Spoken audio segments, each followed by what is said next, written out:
Hello. There were birds in my driveway this morning. I finally cut open the bag of seed that I've had. I didn't want to put it out because I didn't want to attract, bigger animals. I know there's a bobcat out there. I don't think he eats seed. But the bears, I was kind of worried about the bears. And maybe bobcats too. And not as worried about the bobcat, even though I'm sure it's a ferocious creature when it wants to be. Anyhow, I was able to feed the birds in the middle of winter. Very nice. So we are going to talk about something, but first of all, I was sitting here and I was noticing like I'm a little off to the center, and you can kind of see what's behind me a little better. And like I wondered if any of you have ever wondered about this little contraption I have behind me. So I just thought I'd take a moment to explain it. Mainly because I just told you about my ex, John, who passed away. May he rest in peace. Well, this box right here, it's got 2 doors and it opens. It's wooden, and it's got some compartments and like it's a jewelry box basically, but it's a big jewelry box. And my former stepdaughter, John's daughter, made that for me in 2006. So I keep that, for sentimental reasons, mostly. I have put the white panels on the front. It's all actually this color wood. And I think it was the last place I used it, I needed them white in the front instead. But here it doesn't matter probably as much. I could probably get away with having the wood cover. But so I'm very into aesthetics, right? But this is the one spot in my house that's not very... It's funny that I use that as my background, right? It's not very... much about aesthetics as much as like convenience and practicality, because this TV, see how the stand, my old TV had the legs in the middle, so they could just be on this box, and and that was fine. But this new TV, there was no TVs with the legs in the middle anymore. I live in a trailer, so I can't really attach to the walls, so my option is to put it on its legs. And so I had to use something to put it on. So this shelf right here, you see it has little legs. It's a little short little like lift shelf, right? My last boyfriend made that for me. And it was for a craft show I was doing. It was one of the displays, right? So I could set up my table. I mean, it's maybe a tiny bit sentimental for me, I guess, because it was like one of the first times I really knew he was investing in me.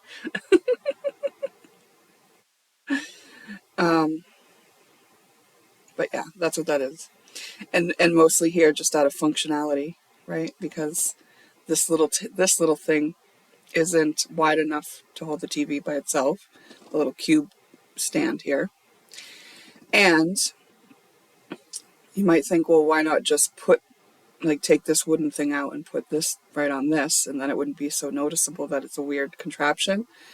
But if the TV is lower, then when Hazel sleeps over, she's in her portable crib, and she can't see over the edge to the TV. And she uses the TV to go to sleep at night. We'll put on a show, and she'll settle in, and she watches laying down in her crib. But so the TV has to be high enough so that she can see it. It works very well. It's a whole system. We don't want to mess it up. Because I've had the TV in other places too. Well, basically one other place. Well, 2 other places I've tried it. This is just the best way it works. So that's what it is. It is a contraption. It is because there's not a lot of other options for me in this space with the stuff that I have without buying something new. And I didn't want to buy something new. So that's what you see poking behind my shoulders usually. Sometimes you'll see this angel on my shoulder. I like angels in pairs, so it is a pair of angels. There are other places in my home that I have pairs of angels. And that's that. I always have bouquets of flowers surrounding me. And you can't always see them, but I can see that you can see two of them. There's actually two more off camera. And yeah, that's what I got going on in my space. But as you know, the real reason I'm here is so that I can blab my mouth. Now, really, I have something more to add on the topic that we last touched on in Alchemy reading number 6. So this is a continuation of that, as you know, if you've clicked on it. You're probably like, why is she just talking about herself for 5 minutes before we get started? Just 'cause.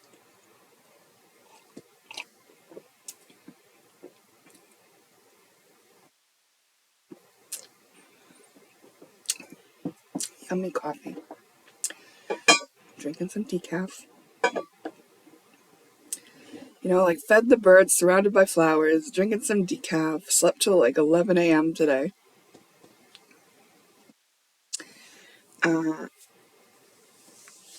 What a great life.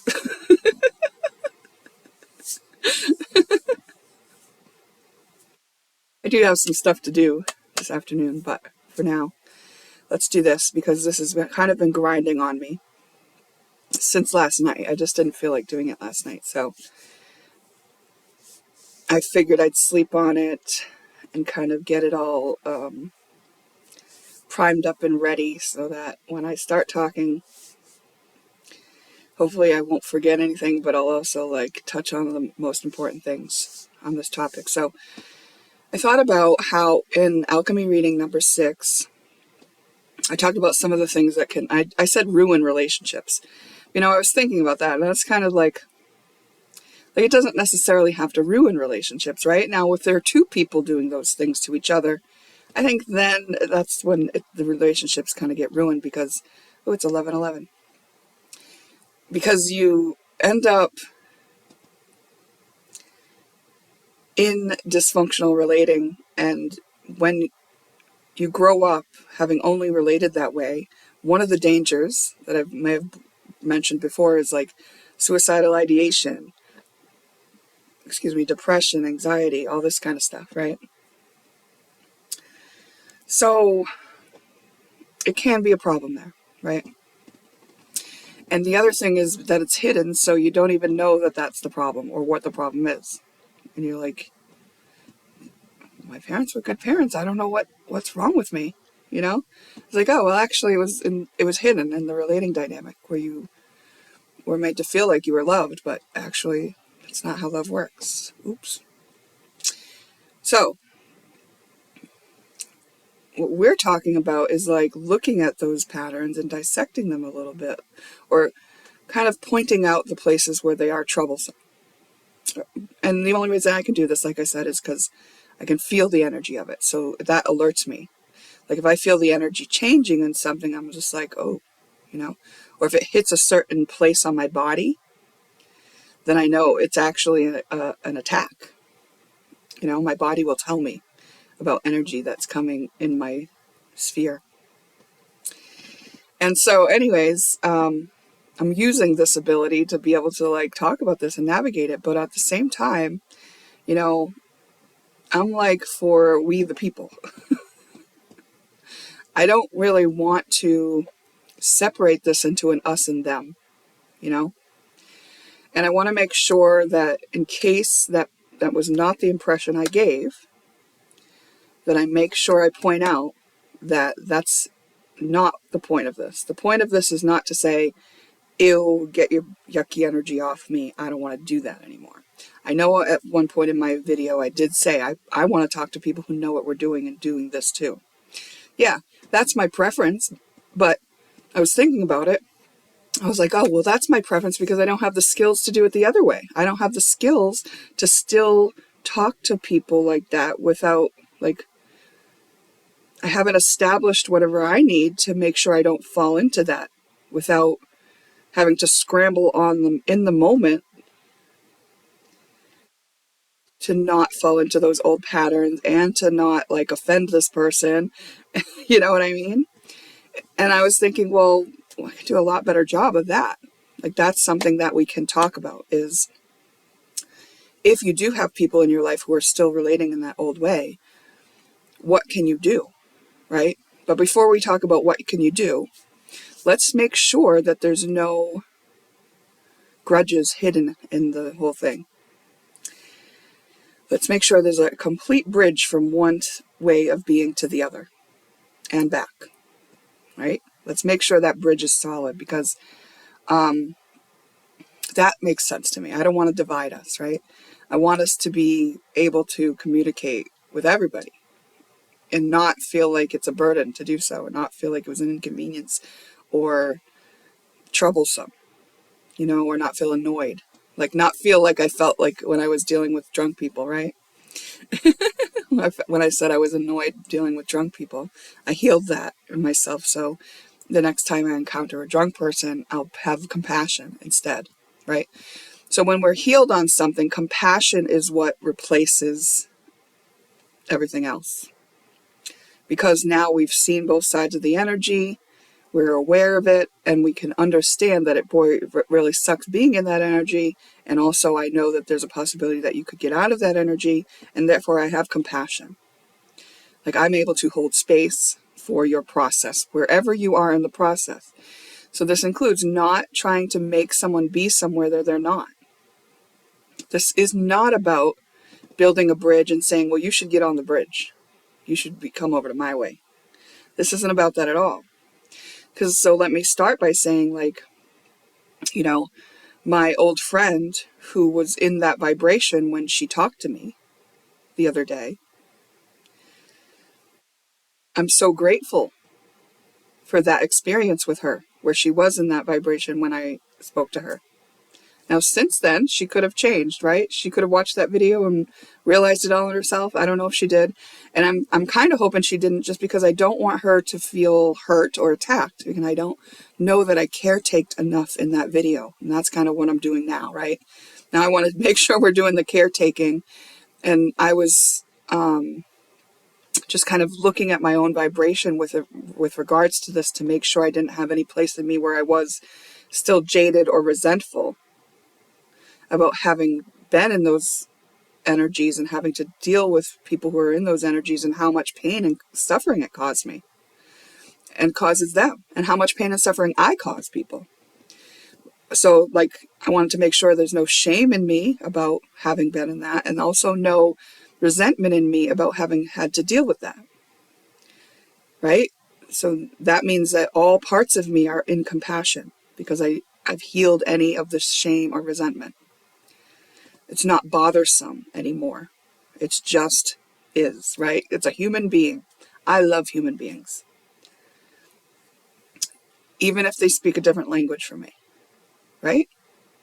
And when we are sovereign and in our own vibration, there's no reason why we can't stay in our vibration and not be pulled back into those ways and not even feel an annoyance about it.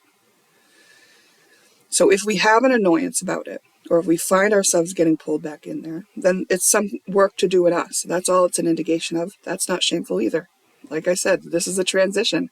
We're not just going to automatically be to where we're headed to going. We have to do the work to get there, right? Hold on, I just had there was a dream that I had last night and it just flashed in my head and I just want to give it a moment to honor it. Hold on, I'm going to pause so I can recall what I'm supposed to recall about it. There are clues for us in our dreams. So when you have a dream, sometimes it's trying to give you a message. So I just wanted to make sure I caught on to it because it just came into my head right then. But you know what replaced it when I decided to be done contemplating it? This awesome song by Keisha called Praying. Oh, so good. I love it. If I thought I could do it justice, I would sing it for you, but it's like, I hope you're somewhere praying. Hope your soul is changing, changing. I hope you find your peace. Okay, so it's just kind of some well wishes for someone you may have had a difficult time with in the past, right? And that's relevant for this conversation we're having, right? Because I'm not saying that we have to deal with these people who are still in a different way of relating, and we've had difficulties and it's been harsh and there was a war, I'm not saying that, right? If someone is feeling triggered by you and you're just being you, it's okay that you don't try to build a bridge with them. People who are angry need space, right? But I want to make sure that if we are faced with somebody, we know they're in that vibration, that if we can, we will build that bridge of connection with every human being, right? Why not? It's us in another form. It's like we are one, Excuse me. So it's like falling in love with every part of you, especially when there was a part of you that used to be in that vibration. You've got to have full love and acceptance for that part. And even if it shows up in another person, right? So even if somebody has, projected onto you because they felt triggered by you or whatever, when you're giving them their space, you're not doing it out of disgust or hierarchy. You're doing it out of respect for yourself and them, right?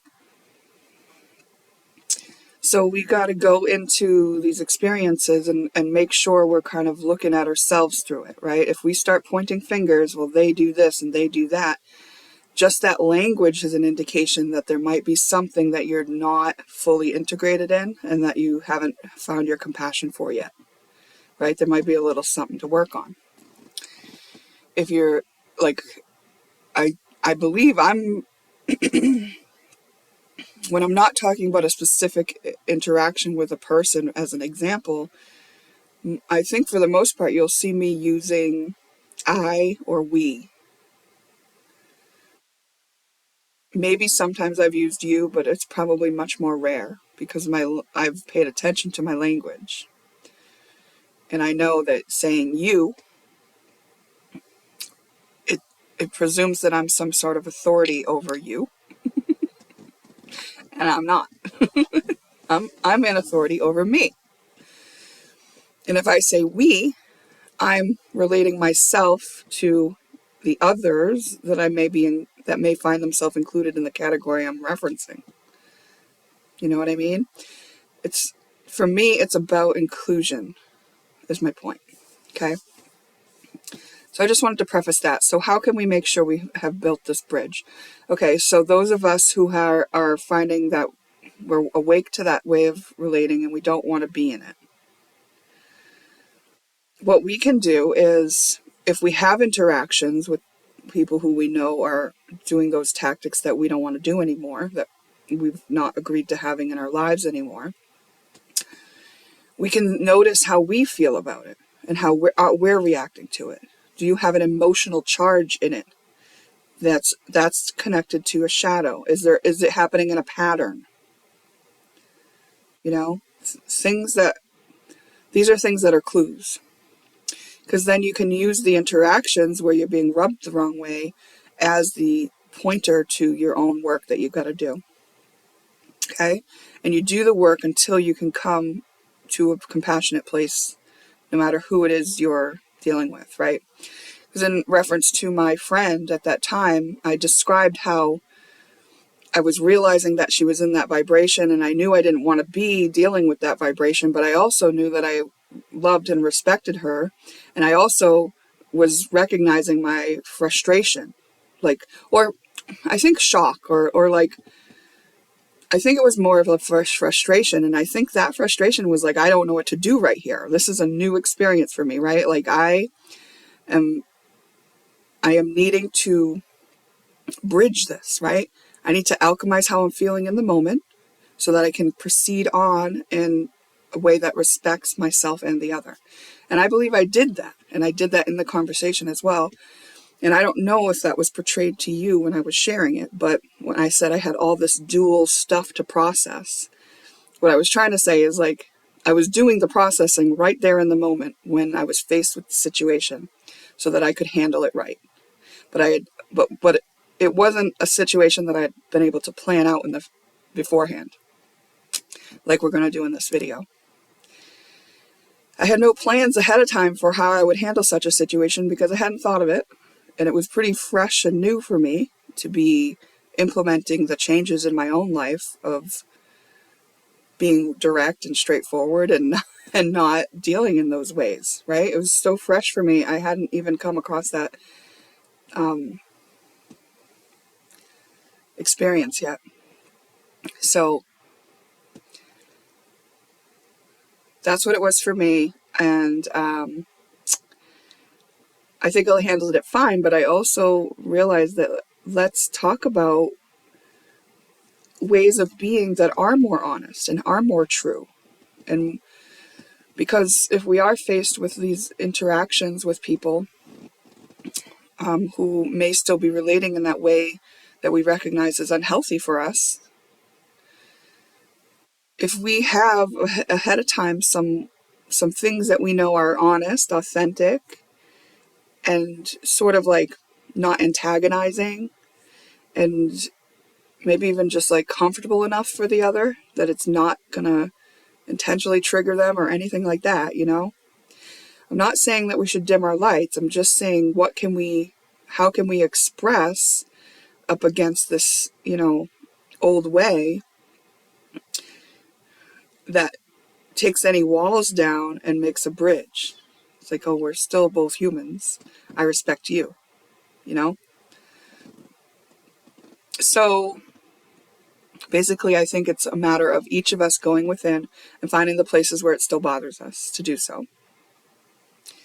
And then on the other side of the bridge, right, we've got people who, if you find yourself still relating in that old way, right, you're still breaking the habits of doing so. You are just waking up to the realization that this is a thing, right? Because there was a time that was true for me. And I remember being like, oh my gosh, like, oh my gosh, like, oh my gosh, like the more I would notice my own behavior, it was like, this is not a cool thing to do. I don't like being like this. I don't want to act like this, right?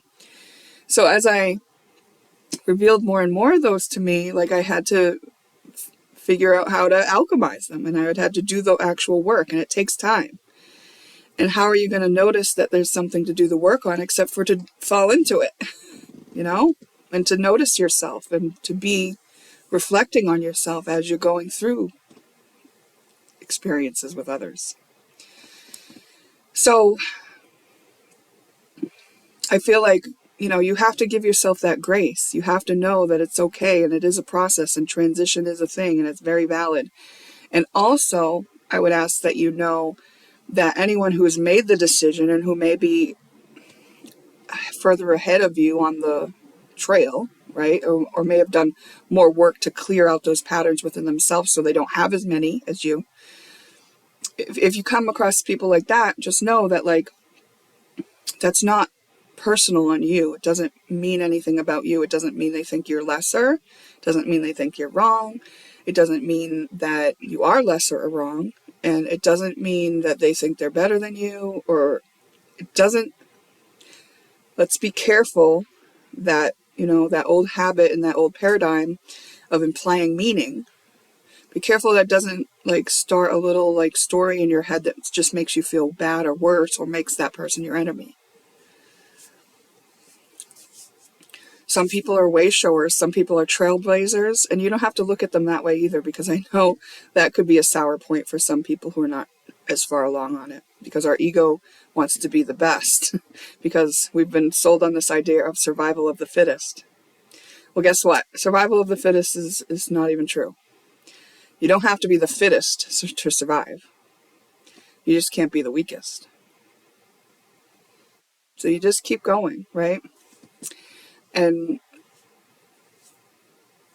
I think, like, if you have seen people that feel judgmental of you, still being in that vibration, could you offer them some grace? Like, for example, before I was healed, I was resentful of it. Before I decided to make some changes for myself, I thought, oh, this isn't good. I don't like it. This sucks. You know what I mean? So, like, if you caught me on a moment where it seemed like I was judging anyone who was in that vibration, it may have been true, but it doesn't mean I'm going to stay there. Like, please offer me the grace so that I can move through in my process too, right? So that we're not in that old habit, which is from the old paradigm of pointing fingers, saying, oh, look at that person. That's an old habit. They, them, you. No. Only point at yourself. Only point at yourself. Go inward. Look at yourself. That's what we all need to do. Because every time we point out there and start being offended by what we see, we are distracted from where our real control is, which is to make the changes within. And the other thing is, like I said, I was so thankful for my friend being where she was in that process, like wherever she is in that vibration.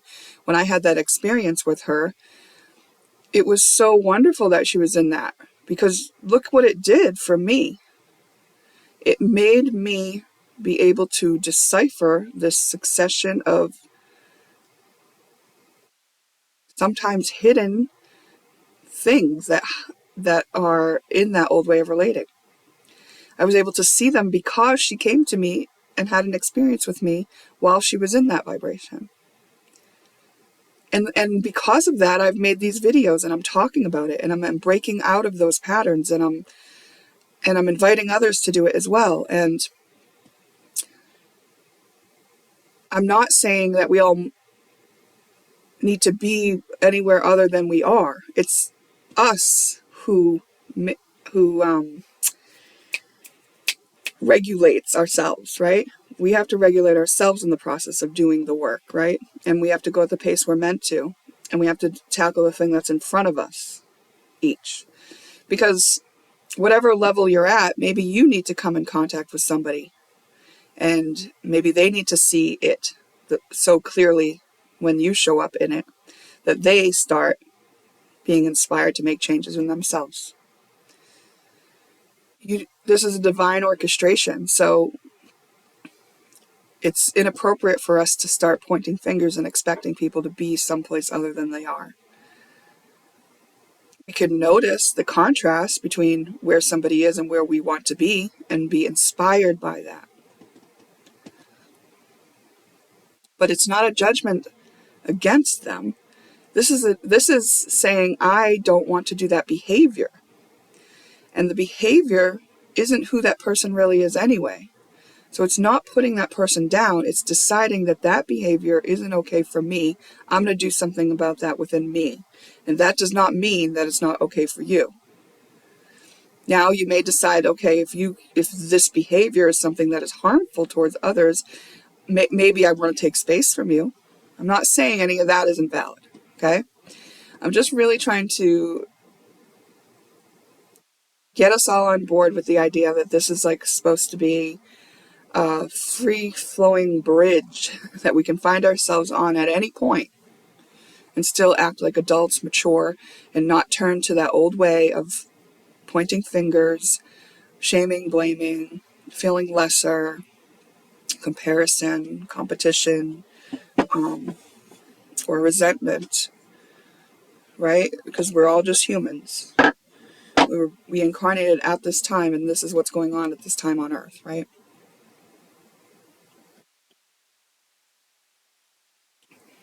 I just heard, I hope your soul is changing, changing.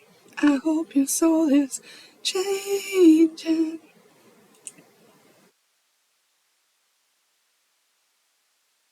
Okay. So let's talk about some things that we can say instead. Some more honest things that, we come in contact with an acquaintance, somebody that matters to us, or maybe it's a stranger.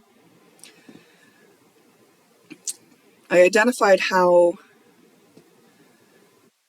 sometimes the care is fake in those old ways of relating, right? So you can have someone ask you like, hi, how are you? And it's like you're passing in the grocery store. There's no time for that person to even absorb how you are. If you were to say, oh, I'm having this challenge, and it's like an acquaintance you barely ever see, if you tell that person you have a challenge, now they have a piece of information about you. They could go tell other people and they're running a spell. So it's actually a dangerous thing to do, to kind of give somebody some sort of information in passing about you having a challenge. And if you just say, I'm good, it's like, okay, you feel safest doing that, right? It's like, I'm good. But here's us going through this fake play, basically. It's like, hi, how are you? I'm good. And we keep going along our ways. So at least you spared yourself from somebody's gossip later on, potentially, right? I'm not saying that your acquaintance will definitely gossip, but it could happen. But you've not built any sort of connection. There's nothing in it, and it's just like mindless robots, just like in passing, and this is the greeting that we say. But those words are supposed to mean something, aren't they? How are you is a question that would seem to ask, you as a being are someone I care about. And I'm wondering how your experience is going about life. That's what it would seem to imply, given the words and their meanings. And that's a big question to ask somebody in passing. They can't honestly answer it because that is so, it's like there's many layers of me. I don't know where I would begin in explaining to you how I am. And I feel like in the moment that we have in passing, I can definitely not do myself justice. So I can't answer that for you. And I feel like there could be something more honest that we do in these passing moments, right? Now, a lot of us, this is going to be a habit. So even if we decided we wanted to do it different, we might still fall into the old way. And that's okay. We've got to offer ourselves some grace during a transition, right? But I mentioned in the, no, I didn't mention this in the video. Okay. I thought about mentioning this in the video. I hadn't, maybe I did. I think I might have. Jeez. Losing my place in time and space.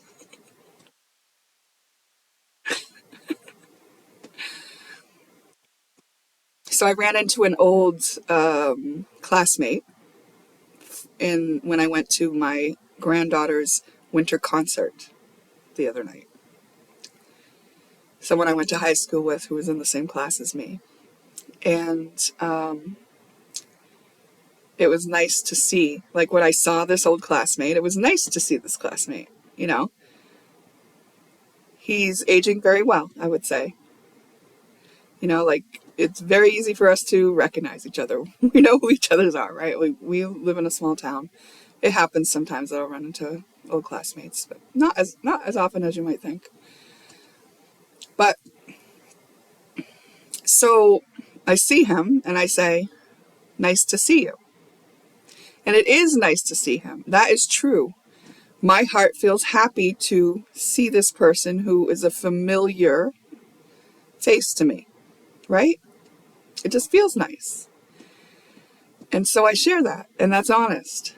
And, you know, actually when we were leaving, he said the same. He said, it was nice to see you, Julie. And that felt honest to me, right? Like maybe he has the same sort of nice feelings about nostalgia that I do. And he wasn't trying to pretend that, you know, anything else about the interaction. And I like that. That's honest. And that's something that you can safely say in passing, right? Now, I've used that with people that I would like to know more about how they're doing. I'd like to have coffee with that person. But if they're just running by me in passing, sometimes the only thing I can say is, it's nice to see you. right? If they're not stopping for a conversation and it's not a place where I can establish something deeper with them. And to be honest, a lot of people who are still relating in that old way of relating may not be comfortable with any sort of intimacy. They don't want you to see deeper into them, right? That's going to be something that's really common. When you get this level of awareness, sometimes people who are in those patterns, they know they have the patterns and they have shame about them and they don't want it seen. So they don't want you to look at them deeper. They don't want to sit across from you at a table with coffee and be seen deeper.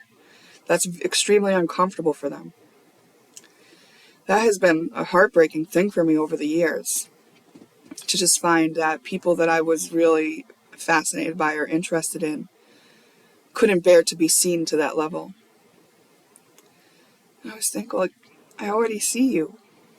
I already see you, and I already, like, because you have that depth, that's why I want to talk to you. That's why I want us to relate. I see your depth. I see what's in there. And I know what it's like to have those deep, dark things in there. And it does build character. It really does, you know. These are interesting people who have had wow experiences, right? It's fascinating. And then it has been like a little bit of a letdown at times to find that they won't interact with me just based on the fact that they feel that they would be too seen. And I always think that's kind of funny because it's like, well, I already see. I already see. You're not hiding. All you're doing is hiding from yourself. And that's the thing, right? It's like once it's exposed to themselves, then they'll have to do something about it. And then maybe have a comfort zone or a coping mechanism that is keeping them safe from it for that time period. And they don't want to give that up at that time.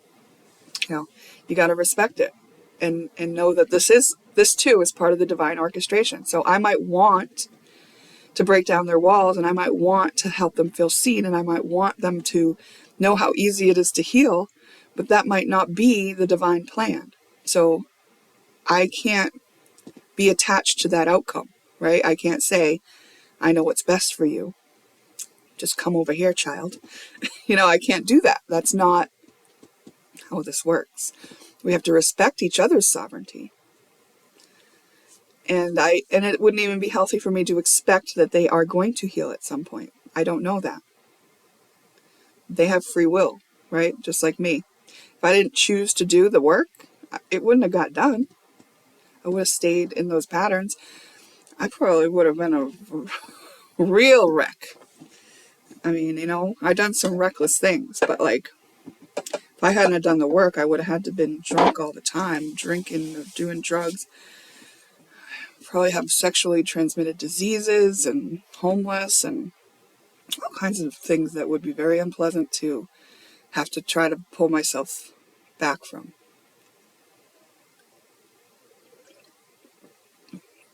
So I'm really glad that I finally got caught on to the idea that I could just put one little foot in front of the other. Because that's how I've done it, right? Just one little tiny step in front of the other. You know what made it happen for me? Because I used to look at where I wanted to be and where I was and just think, it's too much work. But then, I don't know if it was a meme or somebody's clip or some teacher, you know, said, well, if you want to be somewhere different in 6 months and you think like it's too much work to get there, you can sit back and not do the work. The time's going to pass anyway. And I just thought, oh, yeah, like if I don't do anything, I'm definitely going to be unhappy in 6 months. But if I can just take a couple steps, maybe that will turn into a momentum, you know? And it did. So sometimes it is just one step. All right, so what are some other things? Like I'm having trouble establishing like what things could be used as greetings further. And like, so say you have a stranger, I'm going to use like as an example, I'm just making this up, I don't know where this is going, at the watering hole, and you're waiting there your turn and maybe having a little, as Filipinos would say, chica chica at the watering hole. It's like chit chat. And they bring up like a politician, maybe like the president, and how they're like ruining things for everybody, and how they, I don't know, whatever they might say about it, right? And maybe your old habit is just like agreeing with them. Like, oh yeah, that sucks. Well, I could say, oh yeah, that sucks, to agree with them, but it wouldn't be authentic to me. Because you know what? I see all past all those political games. Like, I think it's really ridiculous. It's kind of like a football game. They've got people's attention and they're distracted from what really matters, which is doing the stuff in here and paying attention to who you are, you know? But lots of people are turned in on that, like, which from where I am standing, it literally looks like children playing in a political field here that have way too much power for their own good, that we have handed our power to, and they're literally very immature people who have no insight into what's really important in humanity. Yeah, they're concerned with the economy, I get it. But what about humanity? Anyways, not my job. You know, that's like, it's like, okay, well, that's going to have to crumble when divine creation decides, if and when, right? Like that, like, I'm not going to be tackling that because that was never my thing. I was never in it, and I don't know exactly what it is to be so immersed in that you believe it, because I've never believed it. I've always looked at it like, putting someone in charge of us who says things like that? Wow. Like, to me, that's what that was, right? So at the watering hole, someone brings up politics, and I don't want to just, like, agree with them that it's so awful, right? So maybe I would say, like, oh, I don't play that game. Oh, I don't know, I don't play that game. And maybe they'd be like, what do you mean you don't play that game? Don't you vote? I did once. It's true, I did once.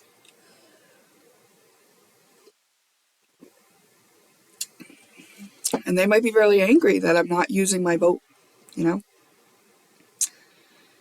And they might take it personal, but I want to be more authentic, right? That's true for me. And I'm not saying it to hurt them, but maybe down the road, something will pop in their head and they'll be like, oh yeah, that person who said they don't play that game. It is looking like a game, isn't it? Look, they've got us on different teams. They've divided us. It's like, yeah, they sure have. In this whole beginning of this video, I talked about how I'm not trying to divide us, right? Because we're humanity. We're all humans. We want us all to survive. We want us all to do well. Why are we supporting a system that lets people fall through the cracks? And that lets people tell themselves stories and pit themselves against others, another segment of the population that doesn't happen to be acting up to their standards. Does not make sense. We're all humanity. We're one humanity. And we're going to say, oh, that mentally ill person, they can be homeless because they can't fucking work and they should be working for it. Like, we're not going to take care of our weak as a humanity? Like, really? That's what we're going to feel good about? And that seems weird to me. You know? But some people are very much sold on that. They're very immersed in that as being the reality. And they need to have the war.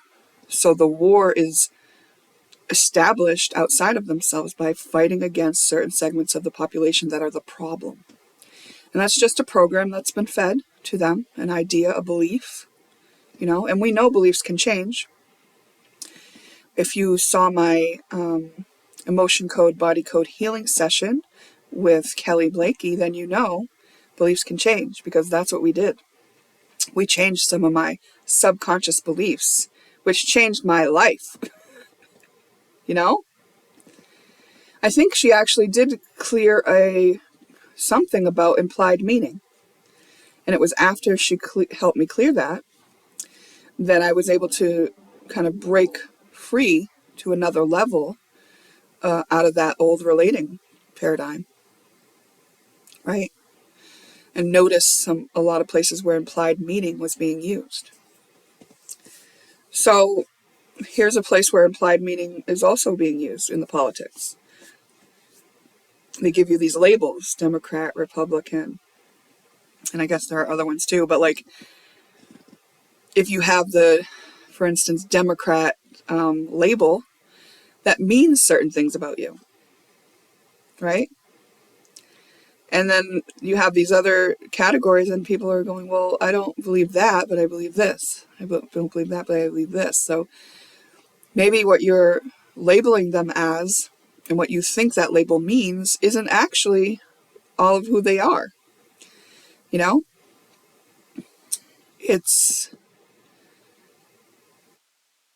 I understand how it can be very useful to save time to categorize people.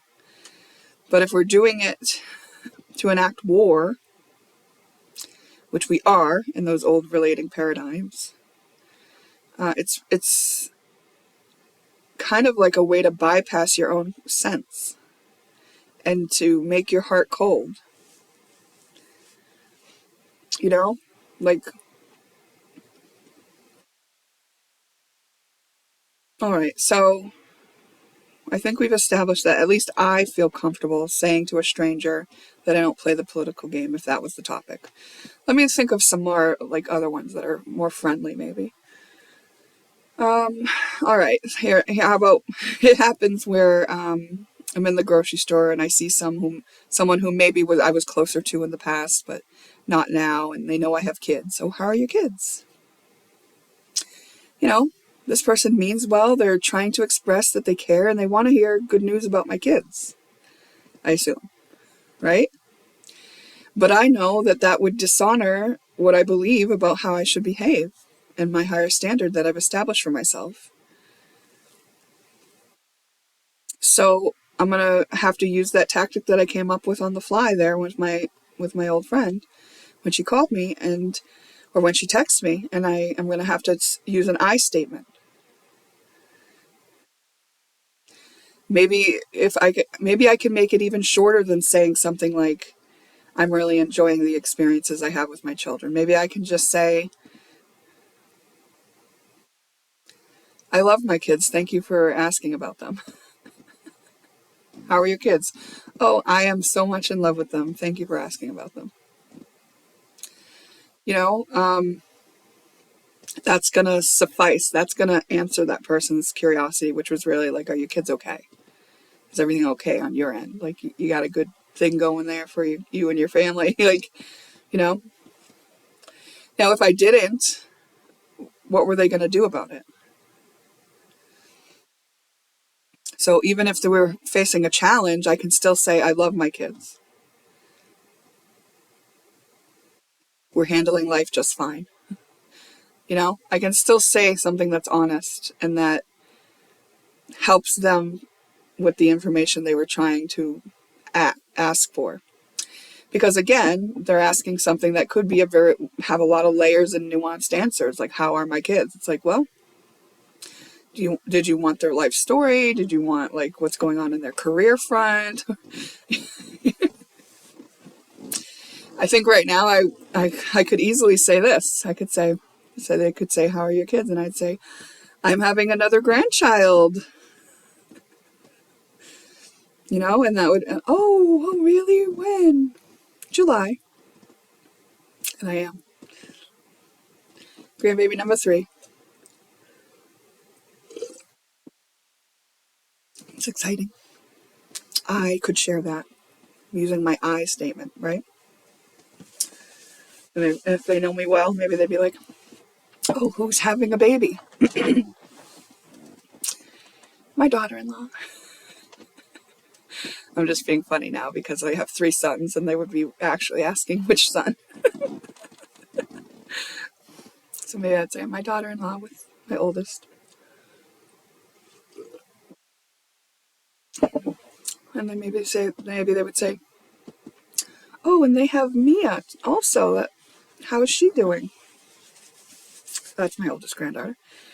Maybe I'd say, I just went to her winter concert, and she had a great time up on that stage, dancing and swinging her dress around, which she did. You can tell this kid's just meant to be on stage. So there I did. I just wrote a spell, right? She was very comfortable on stage. So you see how I'm just always kind of trying to bring it back to I statements and something that is just matter of fact. Let's see, what are other things that can come up? Do you have any? Could you give me an example of something maybe you faced or that you would like to become more authentic with, and we could talk about it a little bit more, or share something you've done to be more authentic, and then we can all be inspired by what you share? That would be great. Because for whatever reason, I'm not thinking of a lot of examples, but I kind of wanted to have this as like a way to have a plan of action. But I'm not really trying to come up with phrases, unless we have like an array of phrases so that when you choose one, it's authentic to you in the moment, right? Because I don't want us to become programmed responders. You know what I mean? Our authenticity should dictate how we respond. But it's nice to have thought about it ahead of time and know one hard and fast rule is that I can use an I statement. And that I know that I'm writing a spell with whatever I say. So keeping that in mind in my response, right? And let's think of something else. One more. Give me one more, Spirit.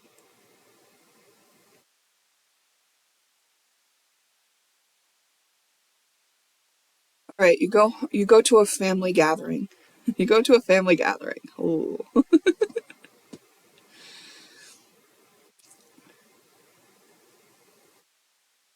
And maybe you used to sit in the corner and gossip with your cousin about all the other family members when you attended these things in the past.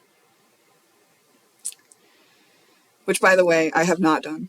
Me and my cousins would sit in the corner sometimes, but we wouldn't be talking about everybody else, usually just ourselves. But this is what flashed to me when I asked Spirit for an example, so this is what we're doing. I just didn't want my family to think that I was talking about a real life example for me, but not that it would make me a wrong or bad person to have done that. I'm just saying that wasn't my nature with my cousin.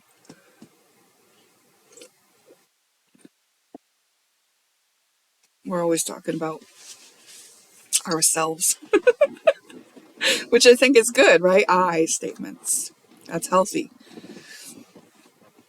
All right, so now when you get together with this cousin, they're going to that old way of doing it, and they start gossiping about this person's outfit and how that person's been doing this and how they're doing this behind their husband's back, and how are you going to handle this situation? Because this is not something that you feel comfortable with anymore, not something you want to participate in anymore, but you've done it so many other times that they just expecting you to be that same old way. You're going to have to assert yourself. You're going to have to let them know that you don't want to do that anymore. But you know that if you say that you're at risk of offending them and making them feel shame, because you're putting a stop to some behavior that, for the reason of you've raised your standards. So that may put them in a place where they start to feel shame because they realize you don't want to do that anymore. So it's a tricky situation, right? And you love this person, you respect this person. It's not that you think they're a bad person, it's just that you've decided not to behave in that way anymore, right? So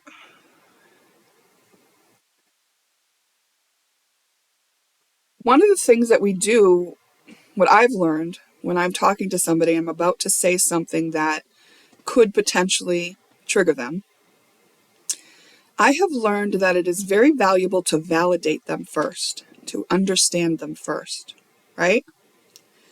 And the reason I learned this is because this is something my mother would never do. And I had to dissect my own triggers, and I would be like, why am I getting triggered every time she says something? And it was because my mother doesn't consider the other person at all before she requests them to do something for her. This is very narcissistic. But she operates in a very entitled way, where if she decides something needs to be done, and she decides you're the one that needs to do it, then she will just say, you need to do this. Sometimes, now I taught her to use I statements, okay, because I've worked on my mother for a while, trust me. She has changed her ways in some instances, and instead she'll say, I need this done. But she forgot the idea of I need this done doesn't mean that everyone should drop what they're doing right this second and do it. But she still thinks that, right? I need this done. And then you might, if she were to talk about this, she might say, well, you can just do it when you're ready, but I just need it done. You know? So she's adapted, but she didn't get the root thing. What the root thing is to honor the other person's sovereignty, right? So anyway, my point is, using the ability to understand and validate the other person can put you in a situation where you're diffusing their trigger. Because remember, the reason we validate someone, or the reason we validate, ourselves in the process of alchemy, is to let our ego rest. So by validating the other person, we're letting their ego rest. You see? And their ego is the one who's going to get triggered if it's going to get triggered. If they're going to get triggered, it's their ego that's triggering. So what I do is, in these kind of situations, if I have to address something in this way, is I validate that person first. So I might say something like this. Dear cousin, I know that we have spent a lot of time observing our family members and having some good laughs and interesting conversation about them. And I had a lot of fun doing that, and I understand that you're wanting to have some fun with me right now. And I really appreciate that a lot. And I understand why you're doing it, because it is really fun to do it. Maybe, if that's authentic to you, right? And even though it's really fun, I decided that I am going to change the way that I do things. And I'm not going to talk about other people behind their backs anymore. And now this person has felt like you weren't judging them. You kind of prefaced it enough to kind of say, like, hold on, I gotta blow this candle out. You prefaced it enough to be like, I'm not saying you're a bad person or wrong, or, and I've been with you on that. Like, I'm not saying I was wrong or you were wrong. I'm just saying I'm making a change. You see how it really softens the area that you're leaving behind, so that you can explain to them that you're in this changed behavior. And I think there's really no way to guarantee this is not going to trigger them, but you have to be prepared for if they do get triggered, right? So say you try that validation trick. I say trick, but you authentically want them to know that you're not trying to invalidate them, right? You're authentically not judging them as you make this change. So, but say you do that, and then you tell them the change that you're making, and then they still get triggered. They're like, all right, goody two shoes, whatever. You have to now be prepared to handle that. So how does that make you feel? Imagine it. So like, how does it make you feel? Like, okay, I feel like this person is triggered, right? And like me, I can't actually elicit any bad feelings about this, right? Maybe I'm just well versed in triggering people and knowing that it has nothing to do with me. Usually it doesn't. Like, I'm not saying I've been perfect my whole life. Certainly there were times it was my fault. But like asserting my preference is not one of them, right? Like that, I'm allowed to do that. And so if you do, though, have feelings about it, that's okay too, right? If you do have a little bit of shame or fear that now this person's going to be against you and your only ally is now your enemy. And it feels like you're so alone, or you're going to be so bored in this situation now, or that they're going to go gossip with somebody else about you. Deal with all the ways that you feel. Acknowledge that you feel that way. Validate why you feel that way. Why it's scary to be left alone in the situation, or why you don't want to experience somebody gossiping about you, or whatever. Accept that it's true. All right, accept that you don't have control over this person, that you are where you are, and this is the situation you're now in. And be present with however you feel about that. That makes me feel vulnerable, sad. You just lost your friend. That's sad. And it's appropriate to be willing to be with that sadness. So it's up to you to handle how you feel in response to whatever is going on with them. Doesn't mean you have to jump and caretake them.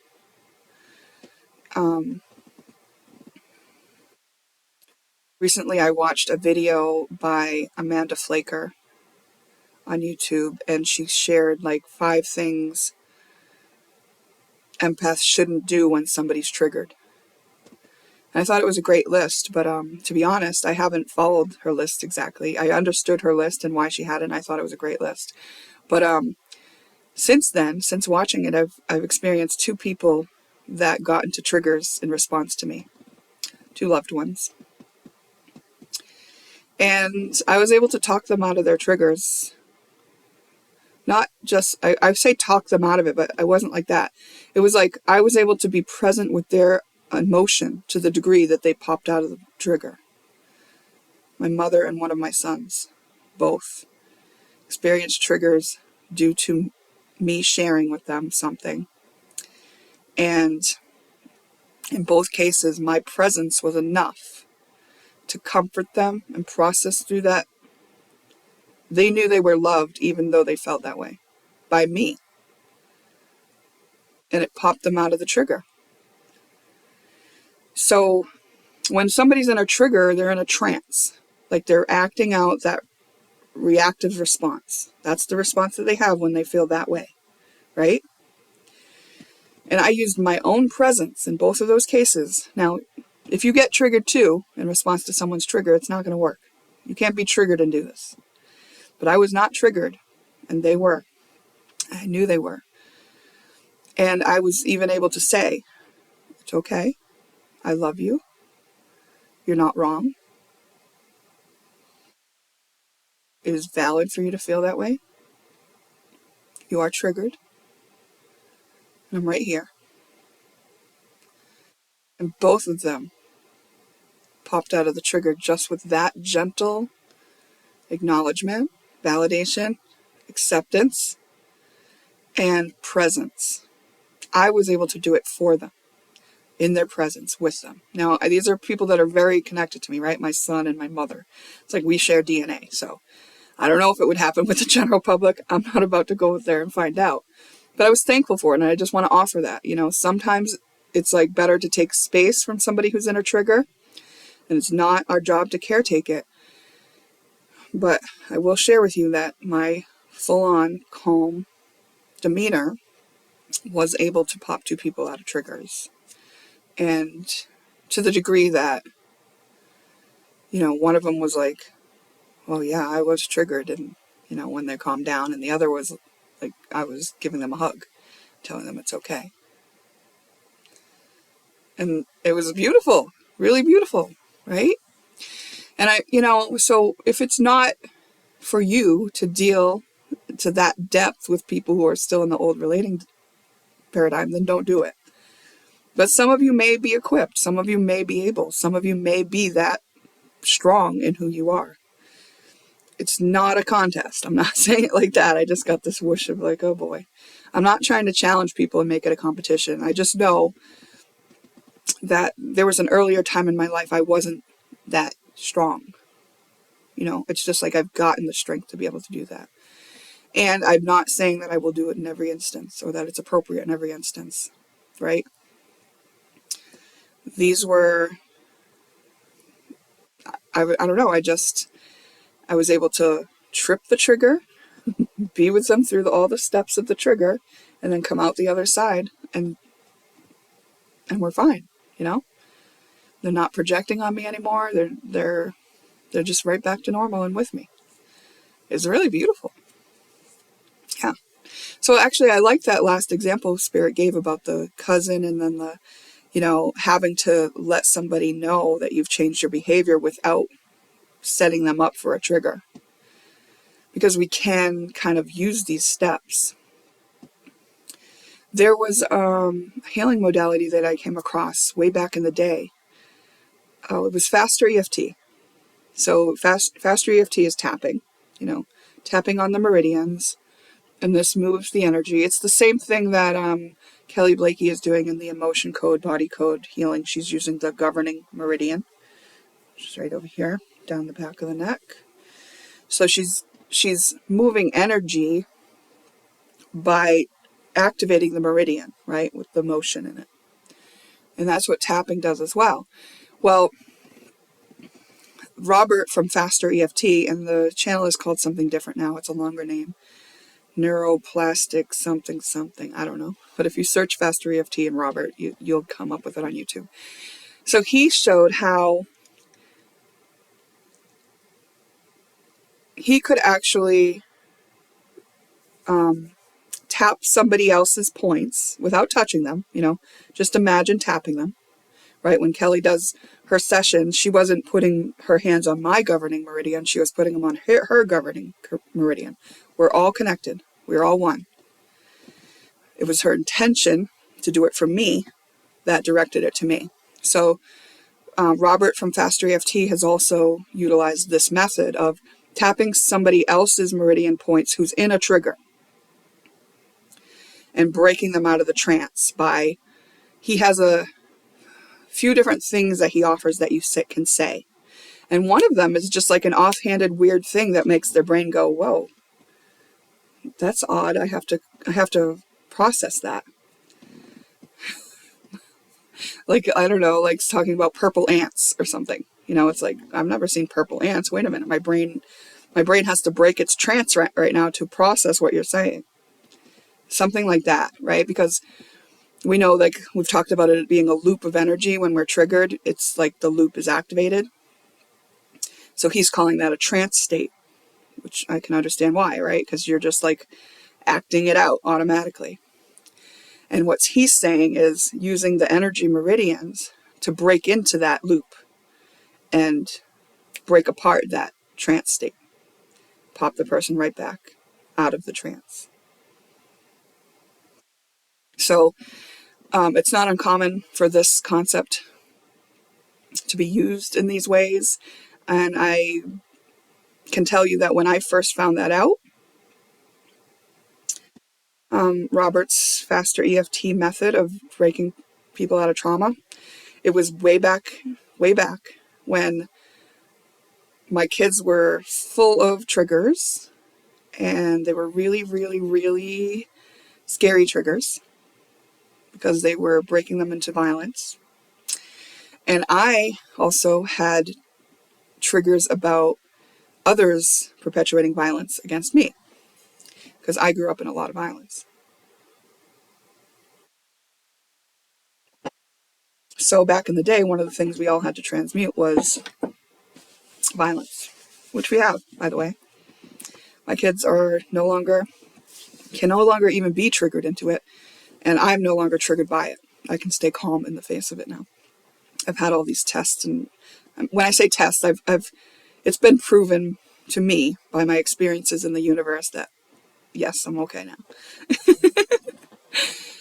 So anyway, what my point is in sharing that is back then, I found out about this faster EFT thing, and I was like, oh yeah, I'm going to do this. This is great. Because I wanted to, help my children, because it was awful when we got triggered into these big things. It was terrible. Everything got broken in my house. And, this is like, they grew up in their father's home. So I'll just say it was real rough. It was rough. So they had some healing to do, right? They've done so great. I'm so glad, right? Like, what a relief to be out of that segment of it. But so that's why I was like so glad to find this method, because I was like, oh yeah, I need this method, right? But I got to tell you that it worked a couple times. There was a few times that I was able to like effectively snap them out. But if I got triggered, which I did back then, in my fear response to violence, like the panic and like, I need help. I need help was my usual go-to. Because that's what was programmed into me from my childhood. And then the help would never come, so that's what would be lived out. But anyway, when I got triggered, I couldn't do the tapping. So that's one thing about it, right? Like you have to be healed in order to utilize these things sometimes, right? Like in the moment of chaos where everybody's triggered, that tool's not going to be real effective, because even if I started doing the tapping and stuff and wanted it to work, I was in such a state myself that it wasn't going to work. Because the energy needs to be able to flow through, right? And if I'm in my trance state, then my energy's not flowing. It's looping, right? Okay. But back then, here's another thing about it. I didn't know I was triggered in those moments, right? Because I thought, oh, it's just normal to want help when there's violence around. So it took me a while to catch on to like, oh, I'm in a trigger. I'm in a trigger from having violence in my presence. Like, oh, shit. Then finally I could heal it. It was confusing back then. It was a lot of mess. But anyways, my point is, there are some other things that we can do, and they're a little bit more advanced, but some of you might be in that place. So feel free to experiment in safe places when it's appropriate, right? We're all just figuring this out. So share what you learn if you want. And yeah, that's what I have to say on that.